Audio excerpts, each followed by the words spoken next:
अंतर्मुखी व्यक्ति हैं, बाहर के जगत में उन्हें कोई अर्थ मालूम नहीं होता। बुद्ध क्षत्रिय घर में पैदा हुए लेकिन क्षत्रिय नहीं रह सके। बाहर का वो विस्तार, कर्मों का वो जाल उन्हें बेमानी मालूम पड़ा, छोड़ के हट गए।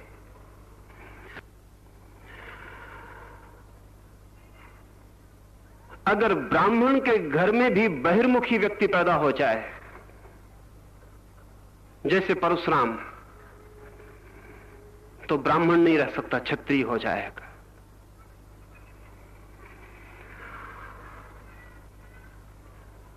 क्षत्रिय अनिवार्य रूपेण बहिर्मुखी होता है अगर क्षत्रिय होने में उसे सफल होना है। अर्जुन कहना चाहिए क्षत्रिय होने का आदर्श है।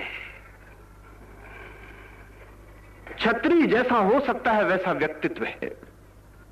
कृष्ण ने सबसे उसे सांख्य की निष्ठा कही सबसे पहले, क्योंकि अर्जुन बातें ब्राह्मणों जैसी कर रहा है। अर्जुन आदमी क्षत्रिय जैसा सवाल ब्राह्मणों जैसे उठा रहा है। युद्ध के मैदान पर खड़ा है, लेकिन प्रश्न जो पूछ रहा है वो गुरुकुलों में पूछने जैसे। प्रश्न जो पूछ रहा है वो किसी बुद्ध से किसी बोधि वृक्ष के नीचे बैठकर वन के एकांत में पूछने जैसे। प्रश्न जो पूछ रहा है वो पूछ रहा है युद्ध के समारंभ के शुरुआत में, जबकि शंखनाद हो चुका और योद्धा आमने सामने आ गए, और जब अब घड़ी भर की देर नहीं है कि लहू की धारें बह जाएंगी, ऐसे क्षण में वो जिज्ञासाएं जो कर रहा है वो ब्राह्मण जैसी हैं। कृष्ण ने बड़ी ही अंतर्दृष्टि का प्रमाण दिया है, क्योंकि बात वो ब्राह्मण जैसी कर रहा है, इसलिए ब्राह्मण की जो चरम उत्कृष्ट संभावना है सांख्य, कृष्ण ने सबसे पहले वही कह दी। उन्होंने कहा कि अगर तू सच में ही ब्राह्मण की स्थिति में आ गया है तो सांख्य की बात पर्याप्त होगी, ज्ञान पर्याप्त होगा। उससे कुछ हल नहीं हुआ। अर्जुन वहीं के वहीं रहा, जैसे घड़े पर पानी गिरा और बह गया। दूसरा अध्याय व्यर्थ गया है अर्जुन पर। अर्जुन पर अगर सार्थक हो जाता तो गीता वहीं बंद हो जाती, आगे गीता के चलने का उपाय न था। अब कृष्ण को एक एक कदम नीचे उतरना पड़ेगा। वो एक एक कदम नीचे उतर के अर्जुन से बात करेंगे, शायद एक सीढ़ी नीचे की बात अर्जुन की समझ में आ जाए। इतना तय हो गया कि ब्राह्मण वो नहीं है, वो उसका स्वधर्म नहीं है, वो उसका व्यक्तित्व नहीं है। सांख्य बेकार गया। सांख्य बेकार है इसलिए नहीं, अर्जुन पर बेकार गया। अर्जुन के लिए बेकार है, लेकिन कृष्ण के लिए सर्वाधिक महत्वपूर्ण था, इसलिए सबसे पहले सांख्य की बात कर ली। आपने अभी अभी कहा कि प्रत्येक व्यक्ति कुछ अंतर्मुखी है और कुछ बहिर्मुखी। इसका अर्थ क्या यह है कि व्यक्ति को सांख्य और योग दोनों की साधना साथ साथ करनी पड़ेगी? नहीं, दोनों की साधना साथ साथ नहीं की जा सकती। दो रास्तों पर कभी भी एक साथ नहीं चला जा सकता है,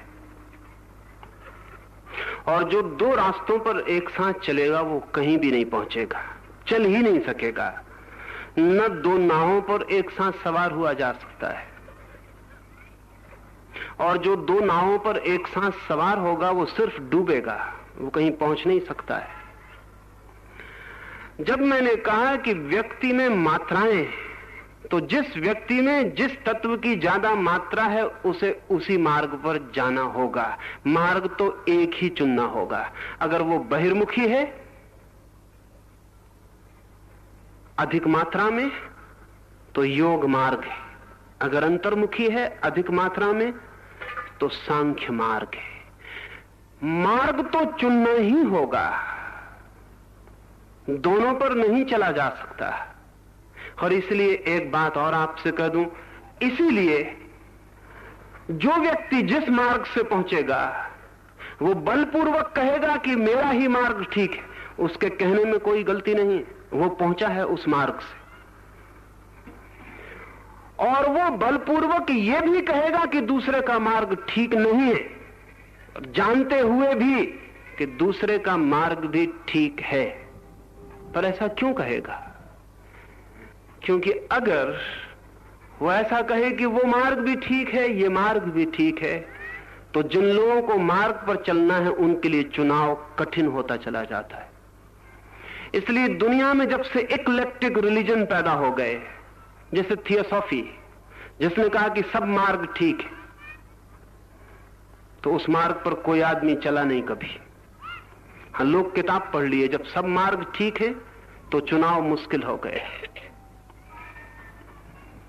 जब से दुनिया में कुछ ऐसे लोगों ने बात करनी शुरू की कि सभी ठीक है, तब से करीब करीब मतलब यह हुआ कि सभी बेकार है, कुछ भी ठीक नहीं है। जो अंततः मतलब हुआ, जब हम कहने लगते हैं सभी ठीक है, तो करीब करीब बात ऐसी हो जाती है कि गलत कुछ भी नहीं है। और अंततः मनुष्य के मन पर जो परिणाम होता है वो ये होता है कि सभी गलत है। इसलिए सांख्य अनिवार्य रूप से कहेगा कि गलत है कर्म की बात, ज्ञान ही सही है। और मैं मानता हूं इसमें करुणा है, इसमें डॉगमेटिज्म नहीं है। इस बात को ठीक से समझ लेना है। इसमें कोई रूढ़िवाद नहीं है, इसमें सिर्फ करुणा है। क्योंकि वो जो विराट मनुष्य जाति है, उसे चुनाव करना है, एक एक आदमी को डिसीजन लेना है कहां चले। अगर सभी ठीक है तो आदमी इनडिसिसिव हो जाता है, वो अनिश्चय में पड़ जाता है, वो सिर्फ खड़ा रह जाता है।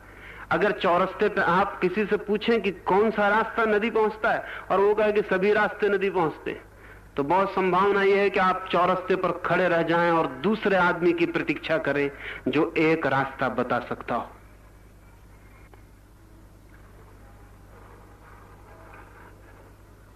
सांख्य कहेगा ठीक है ज्ञान, योग कहेगा ठीक है साधना, कर्म, श्रम। उनके कहने में करुणा है। व्यक्तियों को जिनसे ये बात कही जा रही है उनके सामने स्पष्ट चुनाव चाहिए। लेकिन एक बात समझ लेनी चाहिए कि प्रत्येक व्यक्ति को अपने को तौल के मार्ग। इसलिए गीता एक अर्थ में अद्भुत ग्रंथ है। न कुरान इस अर्थ में अद्भुत है, न बाइबल इस अर्थ में अद्भुत है, न महावीर के वचन, न बुद्ध के इस अर्थ में अद्भुत है। किसी और अर्थ में वो सारी चीजें अद्भुत है, लेकिन गीता एक विशेष अर्थ में अद्भुत है कि उसमें सब तरह के व्यक्तियों के मार्गों की चर्चा हो गई। उसमें सब तरह की संभावनाओं पर चर्चा हो गई, क्योंकि अर्जुन पर कृष्ण ने सभी तरह की संभावनाओं की बात की।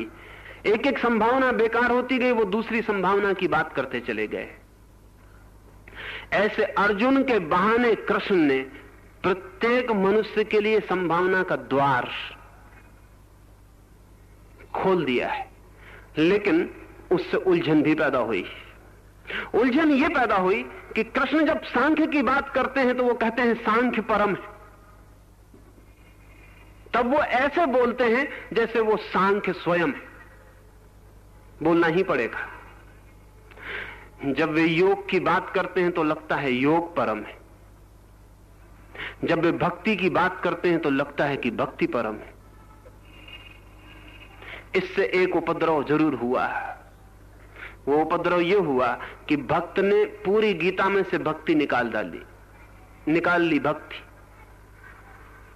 और पूरी गीता पर भक्ति को थोप देने की कोशिश की। रामानुज, वल्लभ, निम्बार्क, सबकी टीकाएं पूरी गीता पर भक्ति को थोप देती।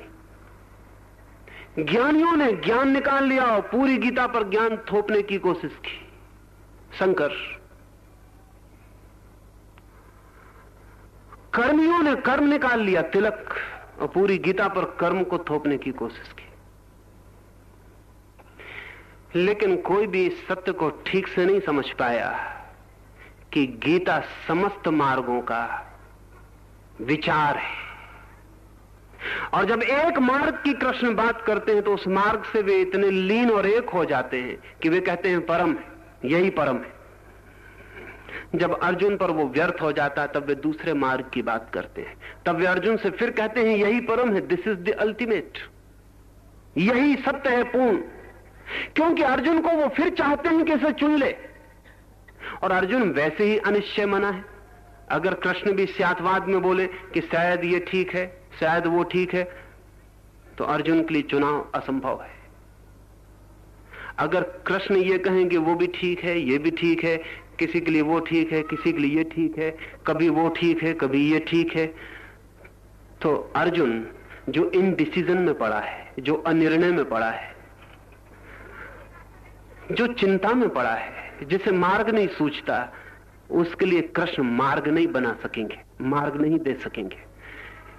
इसलिए कृष्ण जब कहते हैं यही परम है, तो वे अर्जुन की आंख में झांक रहे हैं और देख रहे हैं कि शायद ये उसे ठीक पड़ जाए तो उसके लिए यही परम हो जाए।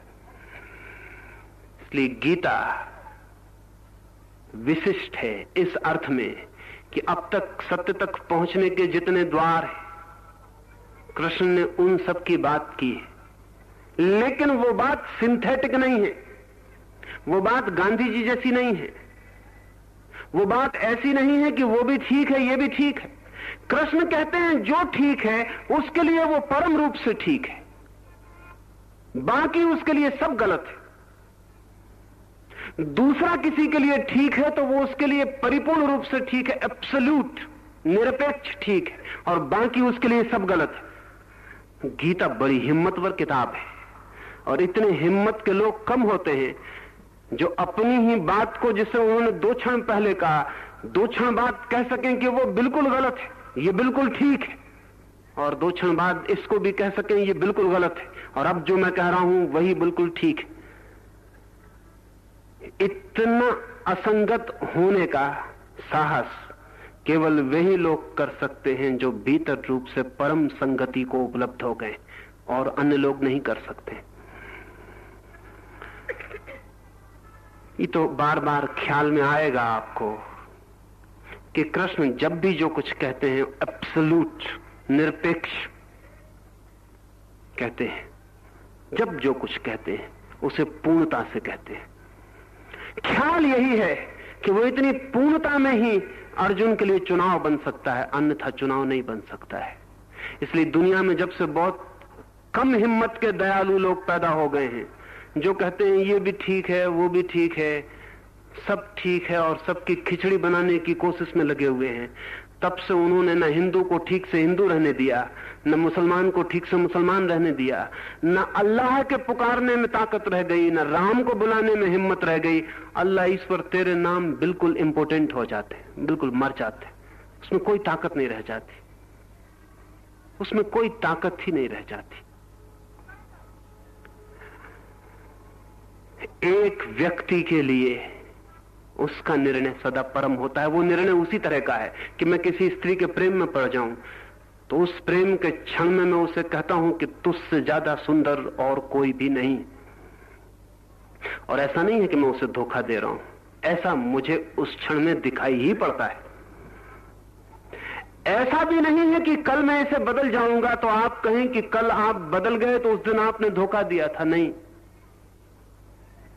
तब भी उस क्षण में मैंने ऐसा ही जाना था, और वो मेरे पूरे प्राणों से निकला था कि तुझसे ज्यादा सुंदर और कोई भी नहीं है। उस क्षण के लिए मेरे पूरे प्राणों की पुकार वही थी। कृष्ण जैसे लोग क्षण जीवी होते हैं, लिविंग मोमेंट टू मोमेंट। जब वो सांख्य की बात करते हैं तो वो सांख्य के साथ इस प्रेम में पड़ जाते हैं कि वो कहते हैं सांख्य परम है, अर्जुन सांख्य से श्रेष्ठ कुछ भी नहीं। और जब वो भक्ति के प्रेम में पड़ जाते हैं क्षण भर के बाद, तो वो कहते हैं अर्जुन भक्ति ही मार्ग है, उसके अतिरिक्त कोई भी मार्ग नहीं है। इसे ध्यान में रखना पड़ेगा।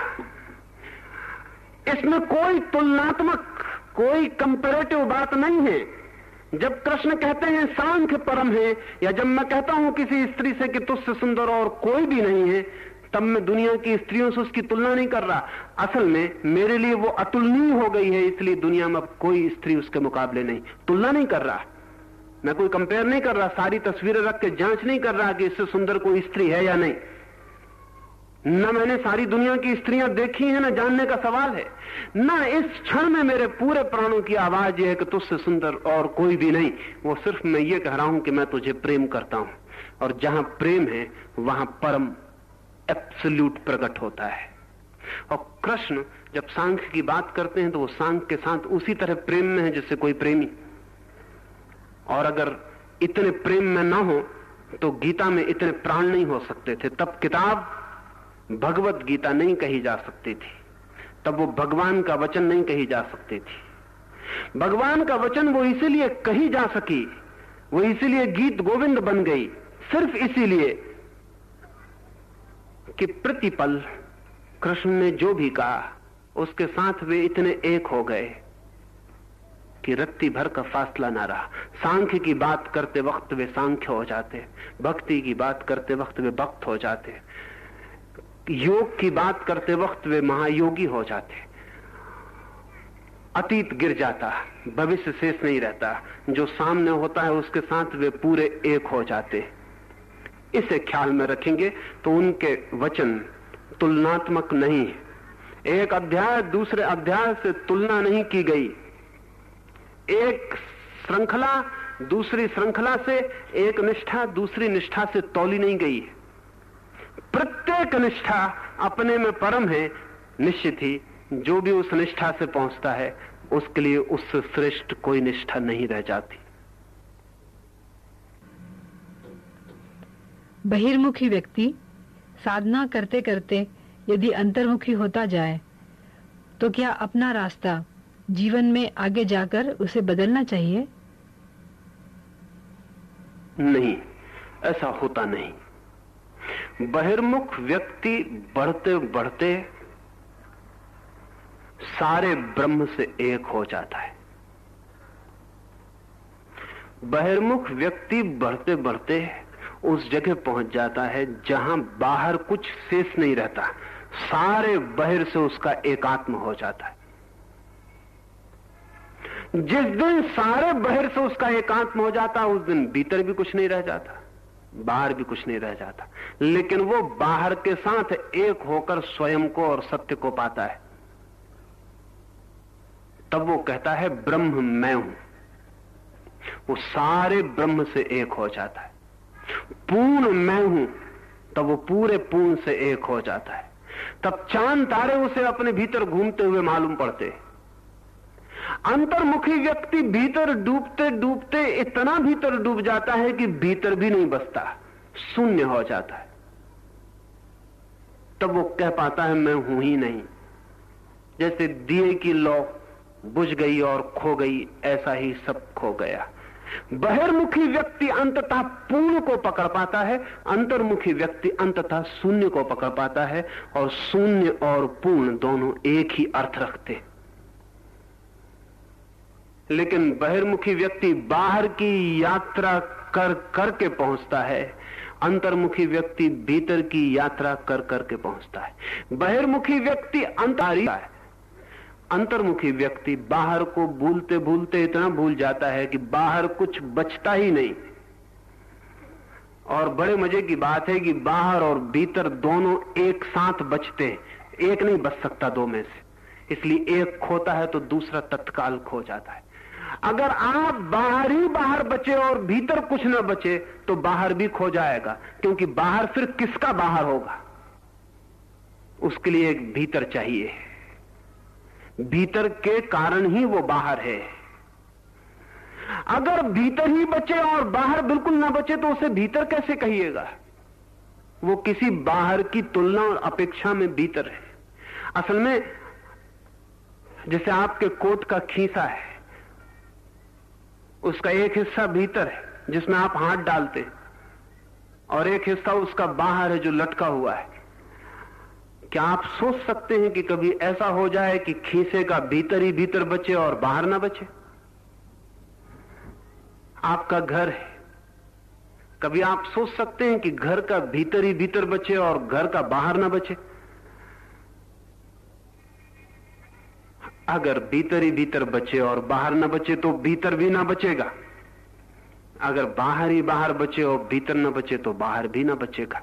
बाहर और भीतर एक ही सिक्के के दो पहलू हैं, इसलिए दो रास्ते हैं, या तो बाहर को गिरा दो या भीतर को गिरा दो, दोनों गिर जाएंगे।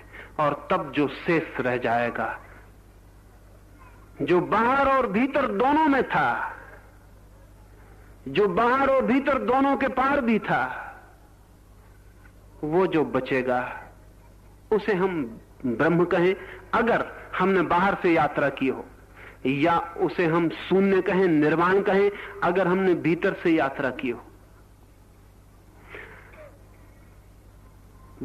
जिन लोगों ने परमात्मा को पूर्ण की तरह सोचा है वे बाहर यात्रा कर रहे हैं, जिन्होंने परमात्मा को शून्य की तरह सोचा है वो अंतर यात्रा कर रहे हैं। ऐसा नहीं है कि योग की साधना करते करते, बाहर साधना करते करते एक दिन फिर सांख्य की साधना करनी पड़ेगी, कोई जरूरत नहीं, योग ही पहुंचा देगा। इसे एक और तरह से समझ लें तो ख्याल में आ जाए। एक आदमी 10 की संख्या पर खड़ा है, वो 10 की संख्या से अगर 11 और 12 ऐसा बढ़ता चला जाए तो भी असीम पर पहुंच जाएगा। एक जगह आएगा जहां सब संख्याएं खो जाएंगी। अगर वो 10 से नीचे उतरे, 9, 8 पीछे लौटता है तो एक के बाद शून्य आ जाएगा जहां सब संख्याएं खो जाएंगी। आप किसी भी तरफ यात्रा करें, संख्या खोएगी।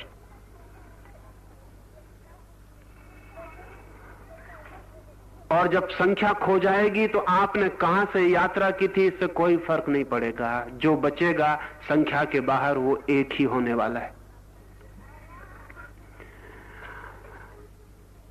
इसे पॉजिटिव और नेगेटिव की तरह भी ख्याल में ले लेना चाहिए। कुछ लोग हैं जिनको विधायक शब्द प्रीतिकर लगते हैं, वे वही लोग हैं जो बहिर्मुखी हैं। कुछ लोग हैं जिन्हें नकारात्मक, निषेधात्मक शब्द प्रीतिकर लगते हैं, वे वही लोग हैं जो अंतर्मुखी हैं। जैसे बुद्ध, तो बुद्ध को नकारात्मक शब्द बड़े प्रीतिकर लगते हैं। अगर उन्हें परमात्मा भी प्रकट होगा तो नहीं के रूप में प्रकट होगा, नथिंगनेस के रूप में प्रकट होगा, शून्य के रूप में प्रकट होगा।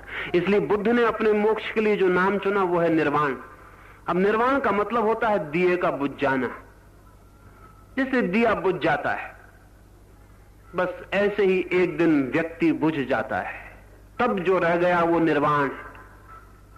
कोई बुद्ध से पूछता है कि आप के निर्वाण के बाद क्या होगा, तो बुद्ध कहते हैं दिया बुझ जाता है तो फिर क्या होता है, शून्य के साथ एक हो जाता है। तो बुद्ध का जोर निगेटिव है, नकारात्मक है, वो अंतर्मुखी का जोर है। दुनिया में जब भी अंतर्मुखी बोलेगा तो नकार की भाषा बोलेगा, निगेशन की भाषा बोलेगा, नहीं, नेति नेति।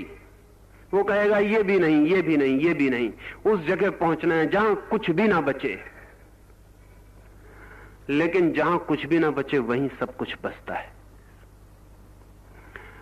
एक पॉजिटिव भाषा है, ये भी, ये भी, ये भी।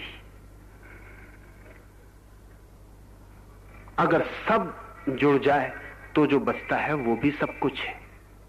ये दो ही ढंग हैं, इनमें किसी भी तरफ आप चुन सकते हैं यात्रा। और ये दोनों ढंग बड़े विरोधी मालूम पड़ते हैं। जहां तक ढंग का संबंध है विरोधी है, लेकिन जहां तक उपलब्धि का संबंध है कोई विरोध नहीं। वहीं पहुंच जाते हैं, शून्य से भी वहीं पहुंच जाते हैं, पूर्ण से भी वहीं पहुंच जाते हैं, नेति नेति कहकर भी वहीं पहुंच जाते हैं। सब में परमात्मा को जानकर, देखते, मानकर, सोचते, अनुभव करते हुए भी पहुंचना है वहां जहां द्वैत ना बचे। तो द्वैत दो तरह से शून्य हो सकता है, मिट सकता है। या तो सब स्वीकृत हो जाए या सब अस्वीकृत हो जाए। या तो सब बंधन गिर जाएं और या सब बंधन आत्मा ही हो जाएं, तब भी हो सकता है। या तो बंधन बचे ही नहीं और या फिर बंधन ही सब कुछ आत्मा बन जाए, तब भी बंधन नहीं बचते। न तो योगी को सांख्य में जाना पड़ता, न सांख्य को योग में जाना पड़ता। लेकिन दोनों जहां पहुंच जाते हैं वो एक ही जगह है। कहीं कोई बदलाहट नहीं करनी पड़ती, वे दोनों ही वहीं ले जाते हैं। ये प्रत्येक व्यक्ति को अपने भीतर देखने की बात है कि उसकी अपनी रुचि, उसका अपना स्वधर्म, उसका अपना लगाव विधायक के साथ कि नकारात्मक के साथ, पूर्ण के साथ कि शून्य के साथ। इसे ऐसा भी समझ लें, अगर कोई भाव से भरा हुआ व्यक्ति है, इमोशनल, भावुक, तो उसे पूर्ण की भाषा स्वीकार होगी। और अगर कोई बहुत बौद्धिक, बहुत इंटेलेक्चुअल व्यक्ति है तो उसे नकार की, इंकार की भाषा स्वीकार होगी। तर्क इंकार करता है, तर्क इलिमिनेट करता है, काटता है, ये भी बेकार, ये भी बेकार, ये भी बेकार, फेंकता चला जाता है उस समय तक जबकि फेंकने को कुछ बचता ही नहीं। तब कुछ फेंकने को नहीं बचता तो तर्क भी गिर जाता है। कभी आपने देखा एक दिए की बाती तेल को जलाती, फिर सारे तेल को जला डालती, फिर खुद जल जाती। कभी आपने ये देखा कि बाती को आग की लपट जलाती, फिर पूरी बाती जल जाती तो लपट भी बुझ जाती। तर्क इंकार करता चला जाता है, ये भी नहीं, ये भी नहीं, ये भी नहीं। आखिर में जब कुछ भी इंकार करने को नहीं बचता तो इंकार करने वाला तर्क भी मर जाता है। श्रद्धा स्वीकार करती चली जाती, ये भी, ये भी, ये भी। और जब सब स्वीकार हो जाता है तो श्रद्धा की भी कोई जरूरत नहीं रह जाती, वो भी गिर जाती। और जहां तर्क और श्रद्धा दोनों ही गिर जाते हैं वहां एक ही मुकाम, एक ही मंजिल, एक ही मंदिर आ जाता है।